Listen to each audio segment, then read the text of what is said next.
He's crazy, he's arrogant, he's this, he's that. Happened in Cleveland. Why did you leave LeBron? Why did you leave Jason?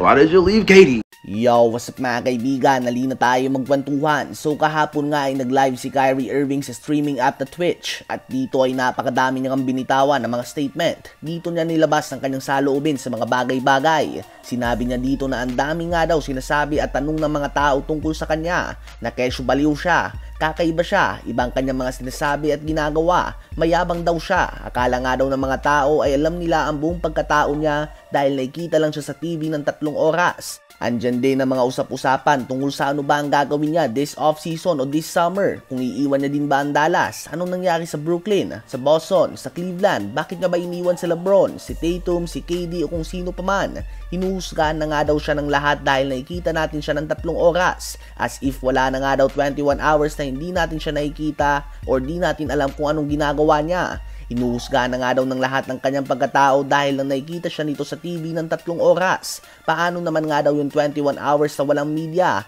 Kasama niya lang ang kanyang mga kaibigan, pamilya at mga taong mahal niya sa buhay. Sinasabi din umano ng tao na siya ang cancer sa isang team, as if individual sport umano ang basketball.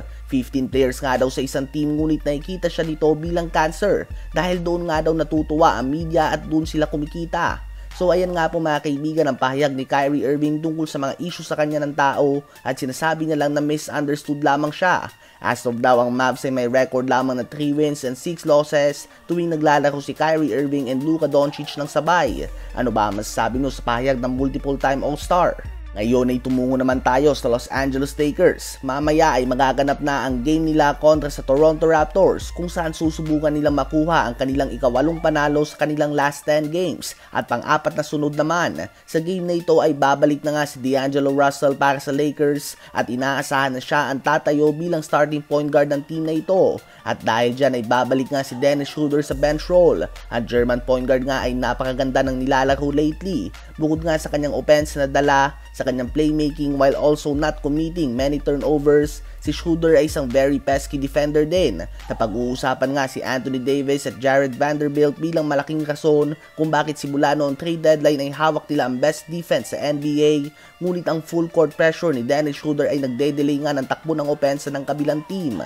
Ganun pa man, ayon nga kay Schroeder ay handa siyang gawin ang lahat ng sakripisyo dahil kailangan nilang manalo upang makapasok sa playoffs. Well, malaking character development nga yan. Kung naaalala nyo noon ay humihingi si Dennis Schroeder ng napakalaking sahod sa Lakers kaya naman pinakawalan siya ni Rob Pelinka. Ngunit ngayon nga ay talagang ginagawa niya ang lahat ng kanyang mga kaya upang manalo lang ang team na ito. Kahit nang ibig sabihin nga nito ay bigyan siya ng mas konting minuto at bigyan ng lesser role. As of now ay hindi pa tiyak kung limited minutes lang ba si D-Russ sa kanyang pagbabalik. Ganun pa man ang kanyang offense ang dala sa team na ito ay magiging malaking tulong.